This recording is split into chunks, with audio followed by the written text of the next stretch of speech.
नमस्कार, प्रणाम, सत श्री अकाल आप सभी को। आज फिर से एक नए ब्लॉग में आप सभी का स्वागत है। और अभी मैं गांव में ही हूँ। शादी वगैरह सब हो गया है। और आज दोपहर में मैं बैठा था तो अपने घर के बगल में जो काफ़ी पेड़ थे आज काट दिए गए हैं। तो उस पेड़ की तरफ मैं लेके चलता हूँ, वो जगह की तरफ लेके चलता हूँ, आप लोगों को दिखाता हूँ कि पेड़ के काट देने के बाद कैसा लगता है और पेड़ रहते हैं तो कैसा लगता है। अभी देखो जैसे ये पेड़ कट गया है सब, ये देख रहे होंगे आप लोग। ये सब पेड़ जो यहाँ पहले समथिंग 1 साल पहले दिख रहा होगा, ये पेड़ का अवशेष जो पड़ा हुआ है, ये वो जड़ पड़ा हुआ है। ये सब इंसान अपनी ज़रूरतों के लिए पेड़ को मतलब काट के खुदाई करवाए मिट्टी निकालने के लिए। ऊपर से बोलते लोग गर्मी पड़ रही है। ये मैटर है, ये वजह है गर्मी का, ये वजह है। अब यहाँ का टेम्परेचर देखोगे 40 डिग्री 42 डिग्री होगा। अब वहाँ जहाँ पे छाया आपको दिख रहा है, ये थोड़ा सा जगह दिख रहा है छाया वाला, यहाँ का टेम्परेचर आप देखेंगे आपको ये 38 36 दिखेगा। अरे अभी आप बात करेंगे कि भाई पर्यावरण जो है अपना संरक्षित नहीं हो रहा है, पेड़ पौधे संरक्षित सुरक्षित हो रहे हैं। तो देखो ये यही है, इंसान अपनी ज़रूरतों के लिए ये सब काट पीट के अपनी ज़रूरतों के लिए जगह बना रहा है। उसके बाद सरकारों को दोष देगा कि भाई सरकार ने क्या किया है। तो सरकार थोड़े आएगी ये क्या कहते हैं कि पेड़ लगाने।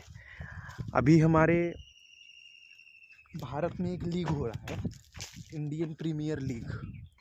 इंडियन प्रीमियर लीग में हर डॉट बॉल पे पेड़ लगाने का संकल्प है, लेकिन वो पेड़ लग कहाँ रहे हैं मैं जानना चाहता हूँ। वो पेड़ लग कहाँ रहे हैं भाई साहब। ये देखो जगह, ये दिख रहा होगा करीब ये 2-2.5 बीघे का ज़मीन। हमारे यहाँ है 1 बीघे में 22-20 बिस्से होते हैं समथिंग। ये करीब 42-45 बिस्से का ज़मीन है। और ये पूरा पूरा खाली पड़ा हुआ, उधर कुछ पेड़ हैं, उधर कुछ पेड़ हैं, इधर कुछ पेड़ हैं। ये बगल की ज़मीन मेरी है, वहाँ भी पेड़ है, काफ़ी पेड़। ये पूरा बगीचा हुआ करता था, ये जो दिख रहा है ना, ये बगीचा हुआ करता था। लेकिन अभी प्रेजेंट टाइम में यहाँ सिर्फ और सिर्फ ऊसर मतलब सिर्फ और सिर्फ ये खेती के लिए ज़मीन कर दी है लोगों ने। अब लोगों को ये नहीं समझ में आ रहा है कि जब हम पेड़ काट रहे हैं तो गर्मी तो होगी ही। एक टाइम आएगा कि भाई यही 40 डिग्री टेम्परेचर को 50 में बदलते, 60-70 में बदलते टाइम नहीं लगेगा। एक समय आने वाला ही है। अब ये जो मतलब ज़मीन में अभी दिखा रहा हूँ, जहाँ मैं पहुँच रहा हूँ, यहाँ पेड़ हुआ करता था। मेरी जानकारी में ये पेड़ था, ये दिख रहा है जगह, ये खेत मेरा ही है। यहाँ पेड़ हुआ करता था, यहाँ सब सारे आम की एक लाइन से, वो दिख रहा है कॉर्नर, यहाँ से सारे आम के पेड़ लगे थे, कट गए सब। संरक्षण नहीं हुआ, पेड़ों पौधों का नहीं ध्यान दिया लोगों ने, संरक्षण नहीं हुआ, कट गए पेड़ पौधे। अभी मैं लेके आया हूँ एक जगह पे जहाँ पे बचपन में पेड़ हुआ करता था बहुत सारा।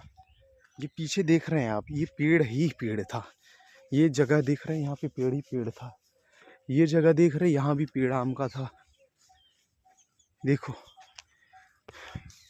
ये सब मोर घूम रहे, यहाँ के सारे ये नहर थी, ये नहर भी सूख गई है। क्यों सूख गई है? अगर ये पेड़ पौधे रहते यहाँ पे पेड़ था, देखो कटा हुआ है, ये दिख रहा होगा आपको।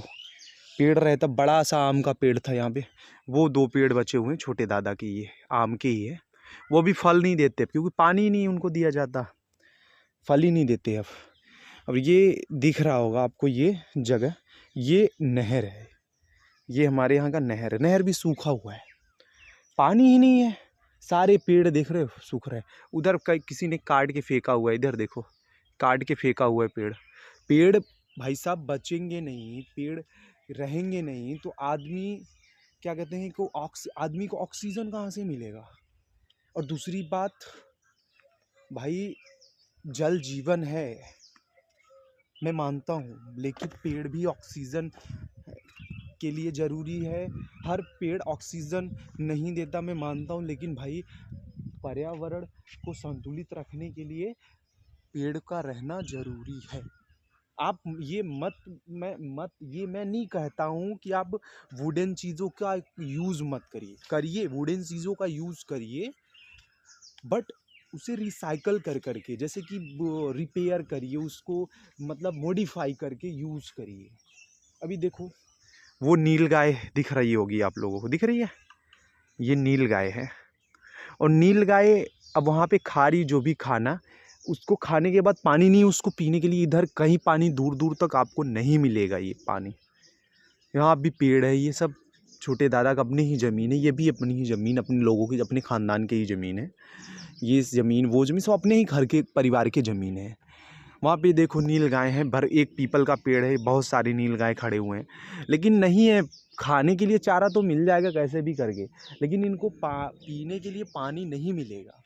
अभी देखो पीछे ये नहर, जो मेरे पीछे नहर पड़ा हुआ है, तो मतलब क्या मतलब है नहर का? इसमें पानी नहीं है। सरकार को ध्यान देना चाहिए, इस सब चीज़ों के लिए ध्यान देना चाहिए। वन्य जीवों का संरक्षण कैसे होगा जब पानी नहीं है भैया? इसमें सारे तो जीव मर जाएंगे। यहाँ पानी मतलब जो भी पशु पक्षी और ये जंगली जानवर हैं, ये सब पीते हैं पानी यहाँ का। मेरा घर यहीं पास में है, ये मैं देखता हूँ जंगल सटा हुआ है, यहाँ पे पीने के लिए पानी नहीं है। ये इन्वायरमेंट ये हम लोगों को खेत का है ये सब।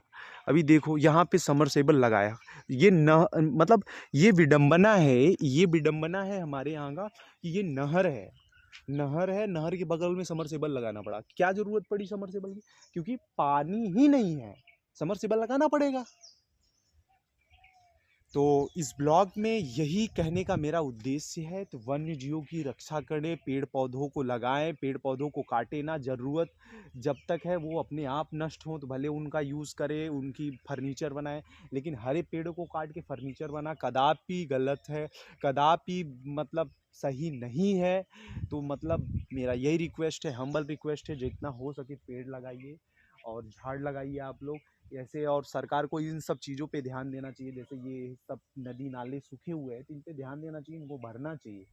और मिलते हैं अगले ब्लॉग में, तब तक के लिए बाय। जय जय श्री राम, हर हर महादेव।